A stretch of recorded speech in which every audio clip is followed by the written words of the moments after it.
The invitation to my brother's engagement party came via a family group text celebrating Nathan and Vanessa's engagement. Garden party at the Davidson estate Sunday 3 p.m. dressed to impress. I read it from my office at Davidson Maison headquarters in Manhattan, 30 floors above Fifth Avenue. Through the window, I could see the flagship store across the street, the one with my name in elegant script above the entrance. The fall collection had just launched and the early numbers were extraordinary. My creative director Antoine knocked and entered. Mademoiselle Davidson, the Paris office called. The Rothschild family wants to discuss a collaboration for their foundation gala. They're proposing a meeting Monday morning. Book it. I'll fly out Sunday night. Your Gulfstream is maintained and ready. Captain Morrison can have you wheels up by midnight if needed. Perfect. And Antoine, the fall collection numbers. He smiled. That French smile that meant good news. Revenue projections are exceeding expectations. We're looking at $340 million for fall alone. The peacock evening gowns sold out in 48 hours. Bergdorf wants to double their spring order. I leaned back in my chair. 10 years ago, I dropped out of Parsons School of Design with 1 semester left to launch my own fashion line. My family had been horrified. No degree, no safety net, just sketches and ambition. Now at 32, I ran a fashion house valued at $1.2 billion. We had flagship stores in New York, Paris, London, Milan, and Tokyo. We dressed celebrities, royalty, and billionaires. My designs had been featured at the Met Gala 5 years running. And my family thought I was a struggling artist selling clothes at weekend markets because I'd never corrected their assumptions.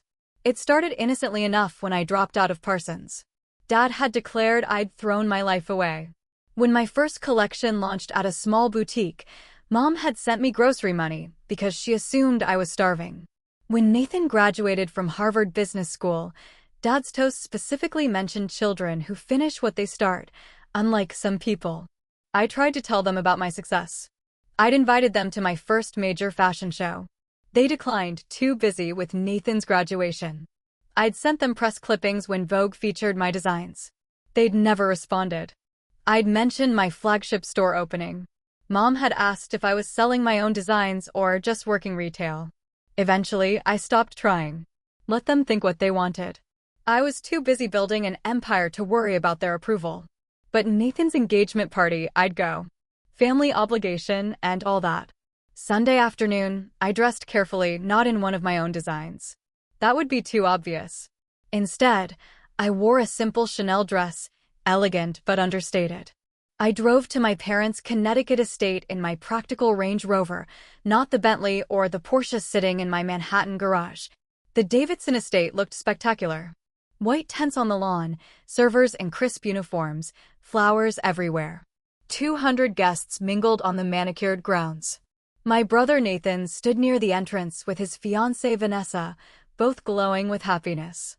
Nathan was 29, 3 years younger than me, and he'd done everything right. Harvard undergrad, Harvard Business School, job at Dad's firm, now engaged to Vanessa, whose father owned a hedge fund. The perfect son with the perfect life.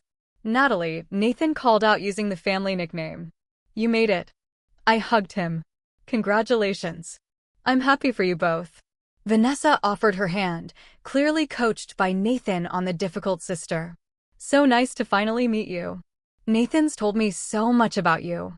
All good things, I hope. He said, you're an artist. That's so creative. Her tone suggested creative was code for unemployed. Something like that. Mom appeared, elegant in Valentino, one of my competitors. Natalie, darling, you look nice. Is that dress new? Relatively. Well, it's very pretty. Budget-friendly, I hope. I know things are tight for you. She lowered her voice. Nathan mentioned you might need some help with rent. We can wire you something after the party. I'm fine, Mom. Are you sure? There's no shame in accepting help. We're family. Before I could respond, Dad called everyone to gather for toasts. The guests assembled near a small platform where a microphone had been set up. Dad took the microphone, beaming with pride. Thank you all for coming to celebrate Nathan and Vanessa's engagement. This is a special day for the Davidson family.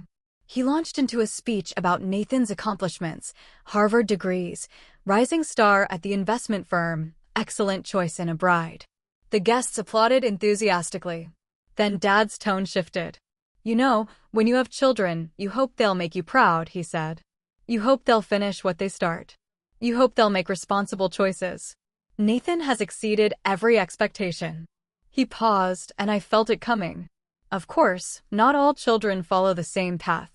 Some make choices that are concerning. Some drop out of school to chase unrealistic dreams. Some refuse to acknowledge that those dreams aren't working out. The guests grew quiet, sensing the shift. Dad looked directly at me. "My daughter Natalie dropped out of Parsons with 1 semester left. No degree. She's been trying to make it in fashion for 10 years now. Still unmarried, still struggling, still refusing to accept reality." I stood very still, holding my champagne glass. "She'll never amount to anything," Dad continued, his voice heavy with disappointment. "No degree, no husband, no prospects.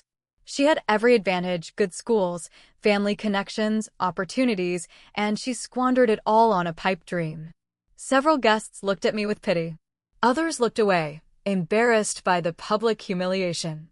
"Nathan, on the other hand," Dad said, pivoting back to my brother, "represents everything we hoped for in a child.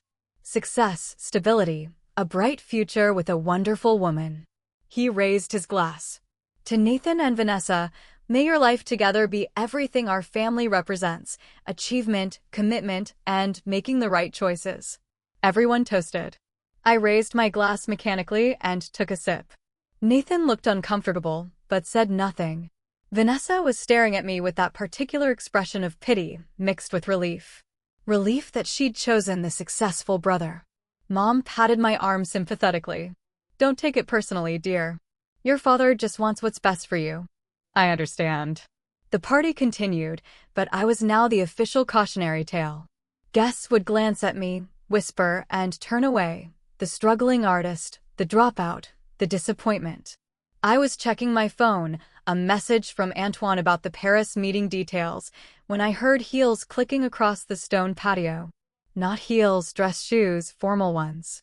I looked up to see Captain Jack Morrison, my pilot, walking across the garden party in his full captain's uniform. Crisp white shirt with epaulettes, navy jacket, the whole professional pilot ensemble. He was impossible to miss. The party noticed him immediately. Conversations paused, heads turned. Captain Morrison walked directly toward me with purpose, carrying a leather folder embossed with my company logo. "Miss Davidson," he said clearly, his voice carrying across the now quiet garden. "I apologize for interrupting, but your Gulfstream G650 is fueled and ready at Westchester County Airport. You requested wheels up at midnight for Paris." The garden had gone silent. "The flight plan is filed," he continued, professional and formal.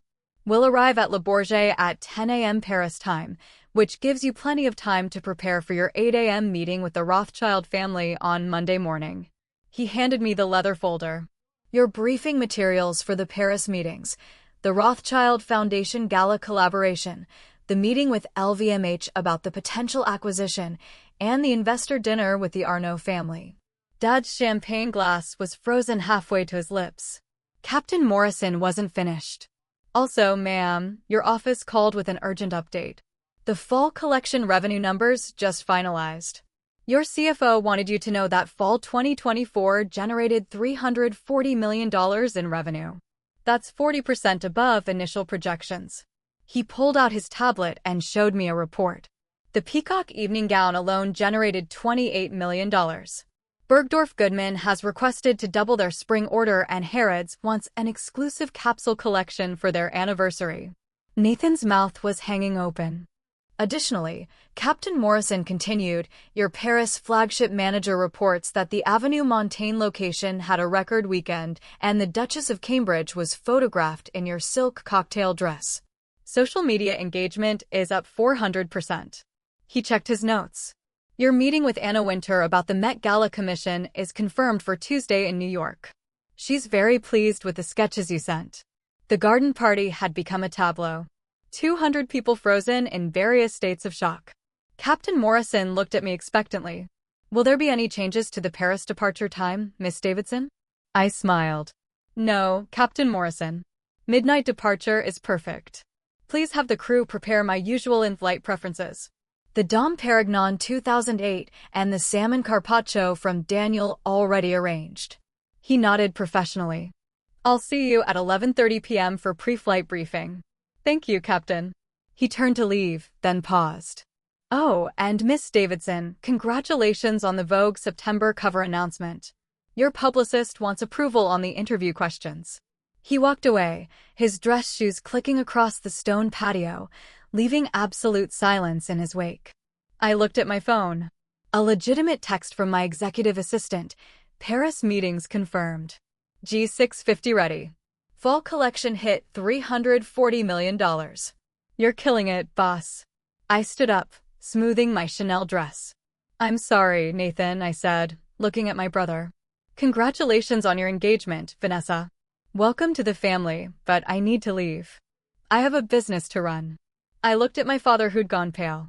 A Gulfstream G650, Dad. That's my private jet. Cost $65 million. I own it outright. No lease, no partners. Captain Morrison has been my pilot for 4 years. I pulled out my phone and showed him my calendar. This week, Monday, meeting with the Rothschild family about dressing their foundation gala. Tuesday, LVMH discussing a potential acquisition of my company for $1.8 billion. Wednesday, investor dinner with Bernard Arnault. Thursday, Met Gala commission meeting with Anna Wintour. Friday, Paris Fashion Week planning. The garden was so quiet I could hear birds chirping. The fall collection generated $340 million in revenue, I continued. That's one season, one collection.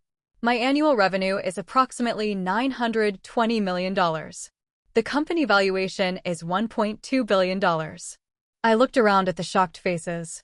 I'm not a struggling artist. Dad, I'm the founder and creative director of Davidson Maison, one of the fastest-growing luxury fashion houses in the world. We have flagship stores in 5 countries. We dress royalty, celebrities, and billionaires. We show at Paris Fashion Week. We're featured in Vogue, Harper's Bazaar, and W Magazine regularly. Vanessa made a strangled sound. Davidson Maison? The fashion house that dressed everyone at the Oscars. Yes. The one that the Duchess of Cambridge wears constantly? Yes. The one that Anna Wintour called the future of American fashion? Yes. She turned to Nathan. Your sister, is that Natalie Davidson? Nathan was staring at me like he'd never seen me before. You run Davidson Maison? I founded it 10 years ago. Dropped out of Parsons to launch it. Best decision I ever made. Mom had sat down on a nearby chair looking faint. But we thought. You said you were working in fashion. I am working in fashion. I design every collection personally. I oversee every aspect of the business. I work 80-hour weeks during Fashion Week. I negotiate with suppliers, meet with buyers, and build relationships with clients. I pulled up my Instagram on my phone. 2.4 million followers. My recent post, a photo from the Paris Atelier, had 340,000 likes. This is my life, Mom. This is what I've been doing for 10 years while you sent me grocery money and worried about my rent. Uncle Robert, Dad's brother, spoke up. He was in finance and had clearly put pieces together.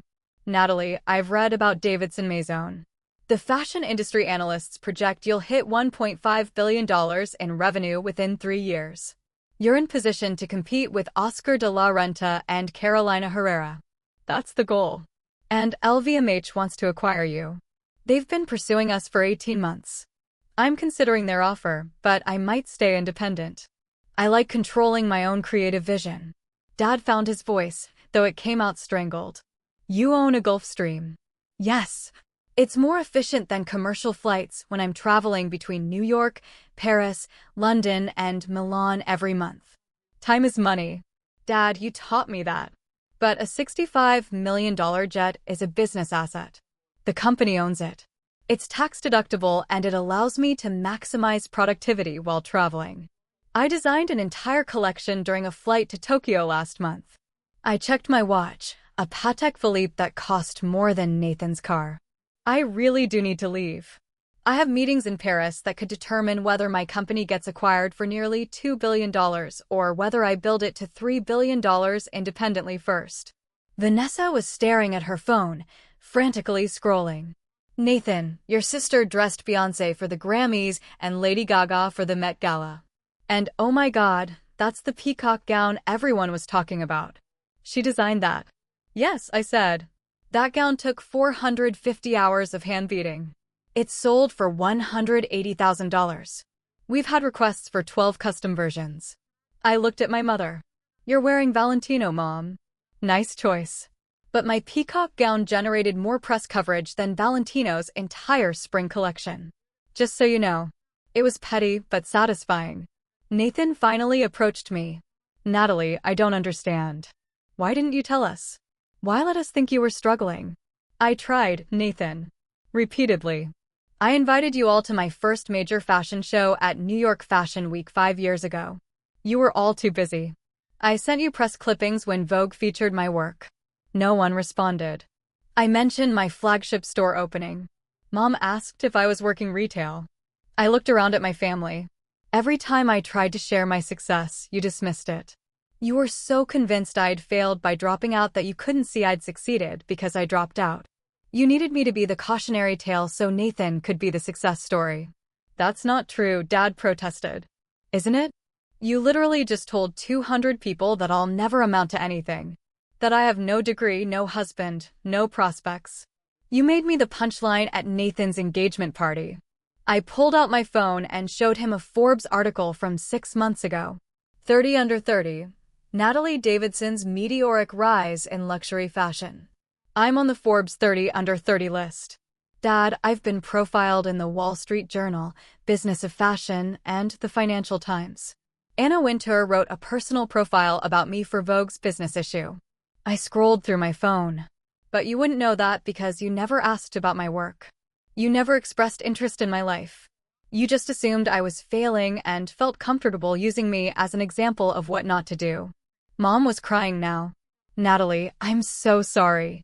We had no idea. You had no idea because you didn't want to know. It was easier to believe I was a struggling dropout than to actually pay attention to what I'd built. One of Dad's business colleagues spoke up. A man I recognized from financial news. Miss Davidson, I'm familiar with your company. The growth trajectory is extraordinary. You're on track to become one of the most valuable independent fashion houses in America. That's the plan, Mr. Sterling. He turned to my father. Richard, your daughter is building a billion-dollar empire. I'd say she's done quite well without that Parsons degree. Dad looked like he'd been slapped. Captain Morrison appeared again at the garden entrance, giving me a subtle nod.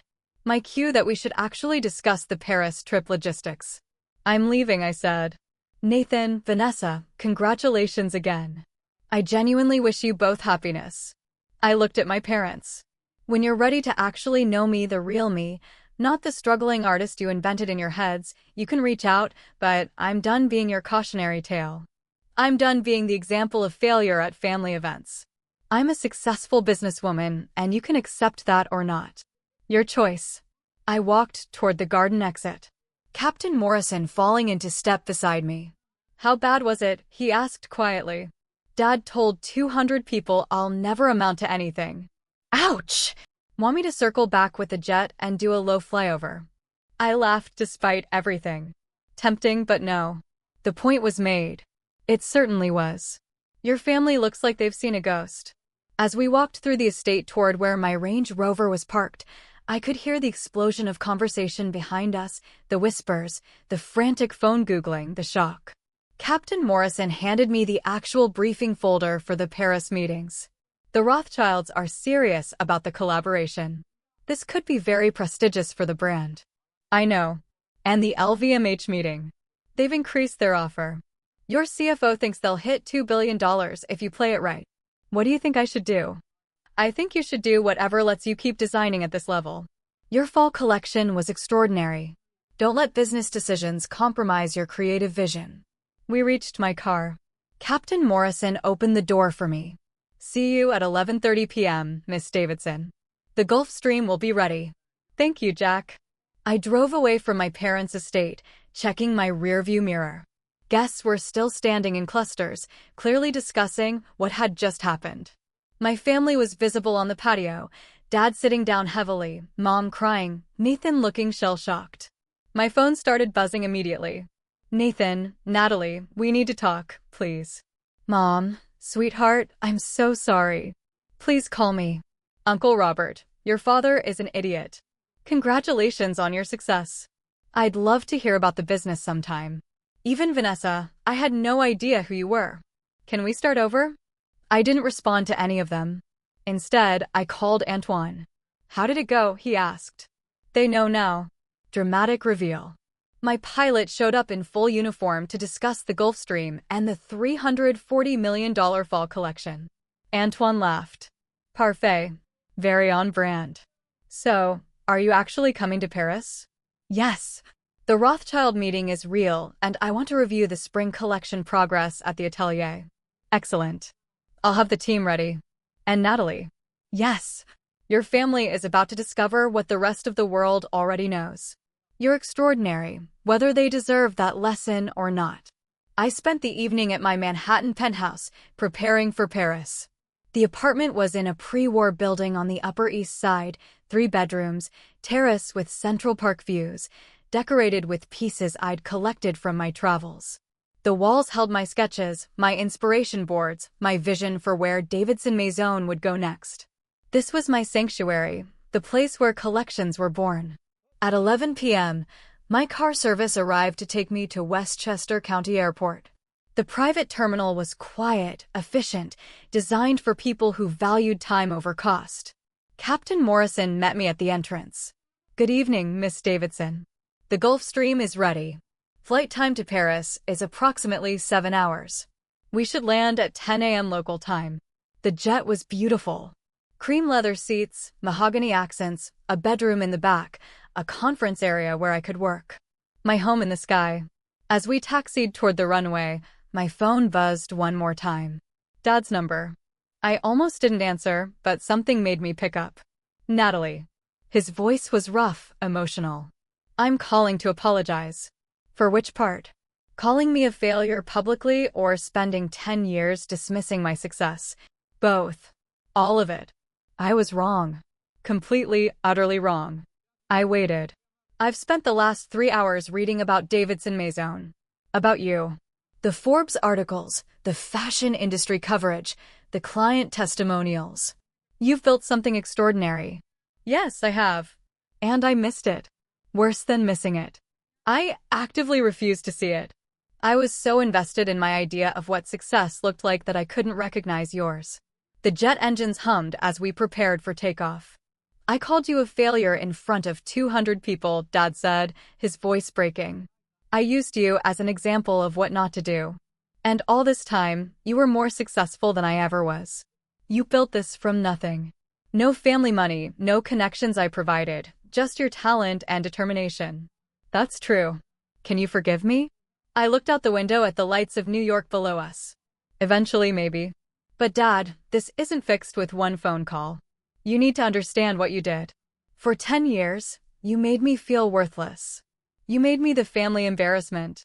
You used my life as a cautionary tale. I know. And I'm ashamed. Captain Morrison's voice came over the intercom. Miss Davidson, we're cleared for takeoff. I have to go, Dad. I have a flight to catch in my private jet, he said quietly, to meet with the Rothschilds, because you're a billionaire fashion designer who dresses royalty. Yes. I'm proud of you, Natalie. I should have said it 10 years ago. I should have said it every day, but I'm saying it now. I'm proud of you. The words I'd wanted to hear for a decade, but they felt hollow now, coming only after the public revelation. Thank you, I said. That means something, but Dad, I need time. I need you to show me consistently that you respect my life and my choices. One apology isn't enough. I understand. Take all the time you need. The jet accelerated down the runway, lifting smoothly into the night sky. I'm going to Paris now, I said, to meet with people who valued my work from the beginning, who see my talent, not my lack of a degree, who celebrate my success instead of dismissing it. As you should. Goodbye, Dad. Safe travels, Natalie, and congratulations on everything. I ended the call as we climbed through the clouds, New York disappearing below us.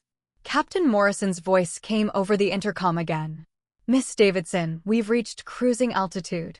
Feel free to move about the cabin." I unbuckled and walked to the conference area where my briefing materials were spread out. The Rothschild meeting, the LVMH negotiations, the spring collection reviews. My phone buzzed with a text from Antoine. "Safe flight. Remember, you're not just meeting with the Rothschilds. They're honored to meet with you. You're Natalie Davidson. Act like it." I smiled. He was right. I'd spent 10 years building an empire while my family thought I was a failure. I dressed celebrities and royalty while they sent me grocery money. I generated nearly $1 billion in revenue while they pitted me for not having a degree. And tonight, flying to Paris in my private jet to meet with one of the world's most prestigious families, I realized something. I didn't need my family's approval anymore. I had the approval of Anna Wintour, the Duchess of Cambridge, and 2.4 million Instagram followers. I had a company valued at $1.2 billion. I had a creative vision that was changing luxury fashion. And I had the satisfaction of knowing that the family who'd called me a failure was now frantically Googling my name, discovering that I was more successful than any of them had ever dreamed. The struggling dropout with no prospects? She was flying to Paris in a Gulfstream. She was meeting with the Rothschilds. She generated $340 million in a single season. She was the future of American fashion. And she'd done it all without their support, their approval, or their belief. Maybe that was the real victory. Not proving them wrong, though that felt good, but proving to myself that I never needed them to be right. I pulled out my sketchbook and started designing. The spring collection needed work, and I had 7 hours of uninterrupted flight time. 7 hours to create something beautiful. 7 hours to build my empire a little higher. 7 hours to be exactly who I'd always known I was. Natalie Davidson, fashion designer, billionaire, and absolutely, definitively, someone who'd amounted to something.